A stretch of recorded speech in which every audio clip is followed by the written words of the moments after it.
नमस्कार दोस्तों, मेरे चैनल भक्ति भाव टीवी में आपका स्वागत है।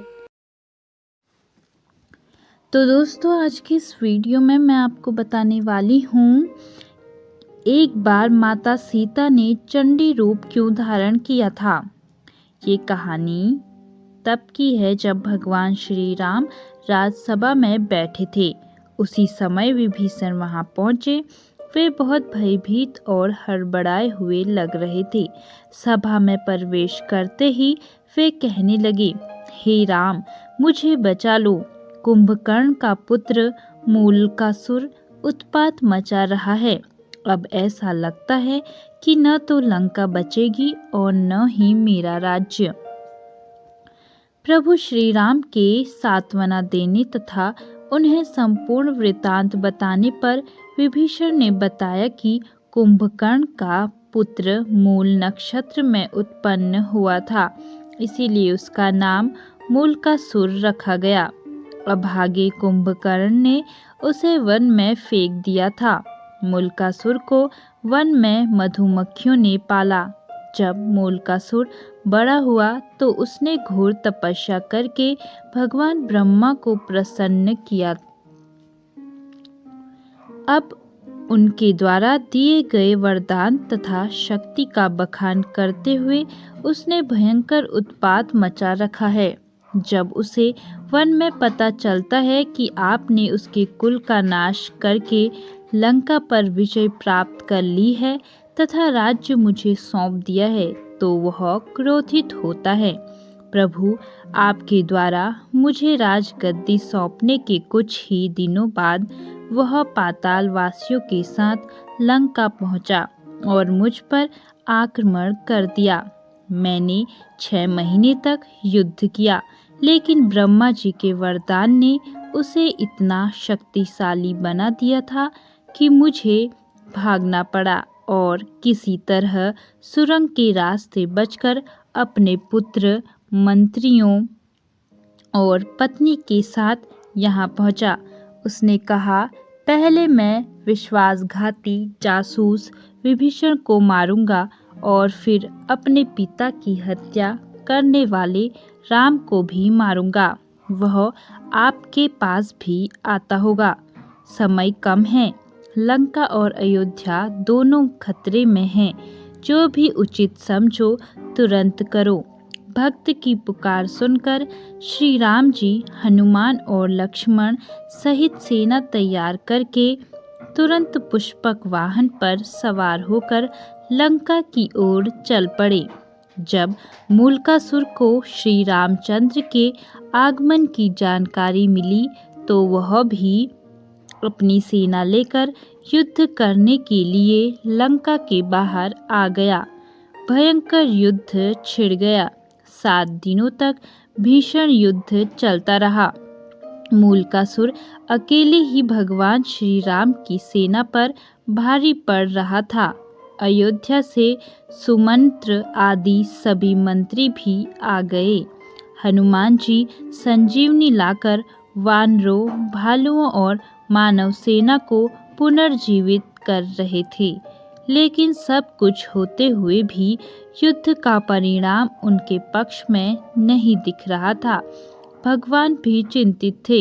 विभीषण ने बताया कि इस समय मूलकासुर तंत्र साधना करने गुप्त गुफा में गया हुआ है। उसी समय ब्रह्मा जी वहां आए और भगवान से कहने लगे, रघुनंदन, मैंने इसे स्त्री के हाथों मरने का वरदान दिया है। आपका प्रयास व्यर्थ जाएगा। श्री राम इससे संबंधित एक और बात है, उसे भी जान लेना लाभदायक हो सकता है।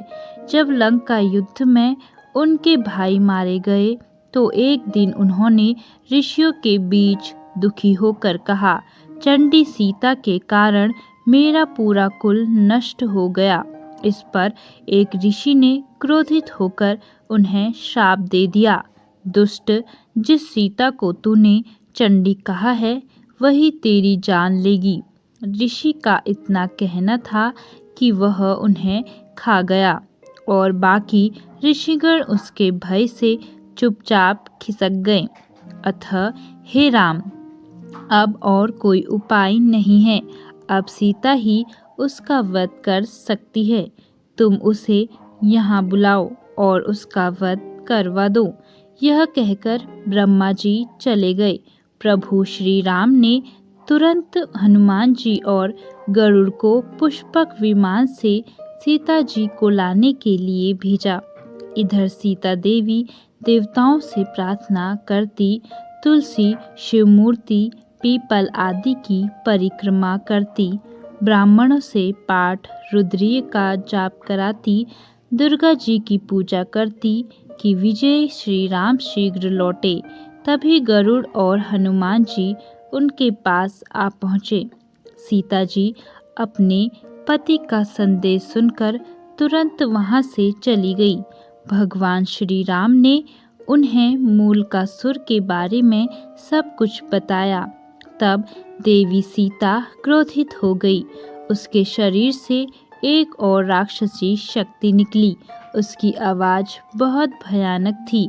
यह छाया सीता चंडी का वेश धारण करके लंका की ओर आगे बढ़ी। इधर श्री राम ने वानर सेना को संकेत दिया कि वे उसकी गुप्त गुफा में जाकर मूलकासुर द्वारा की जा रही तांत्रिक क्रियाओं को नष्ट कर दे। जब वानर गुफा के अंदर पहुंचे और उत्पात मचाना शुरू किया तो मूलकासुर दांत पीसता हुआ सब कुछ छोड़कर वानर सेना के पीछे भागा।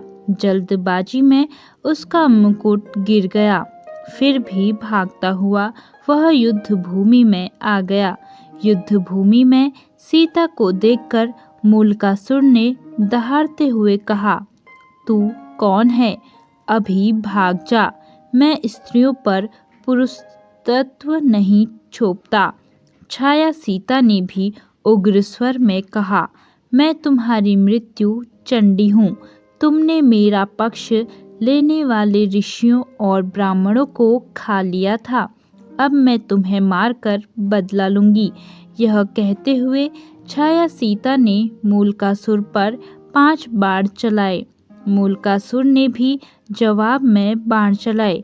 कुछ देर तक भयंकर युद्ध हुआ, लेकिन अंत में चंडिकास्त्र का प्रयोग करके छाया सीता ने मूलकासुर का सिर उड़ा दिया और वह लंका के द्वार पर गिरा। राक्षस इधर उधर भागते हुए चिल्लाने लगे। छाया सीता के पास लौट आई और सीता के शरीर में प्रवेश कर गई। मूलकासुर से दुखी लंकावासियों ने माता सीता की जय जयकार की और विभीषण ने उनका धन्यवाद किया। कुछ दिन लंका में रहने के बाद श्री राम पुष्पक विमान से सीता सहित अयोध्या लौट आए। यह थी आज की कहानी। तो दोस्तों, कैसी लगी आपको यह वीडियो? कमेंट करके ज़रूर बताएं और ऐसी ही बहुत सारी कहानियों, कथाओं और जानकारियों को सुनने के लिए मेरे चैनल को सब्सक्राइब करें। धन्यवाद।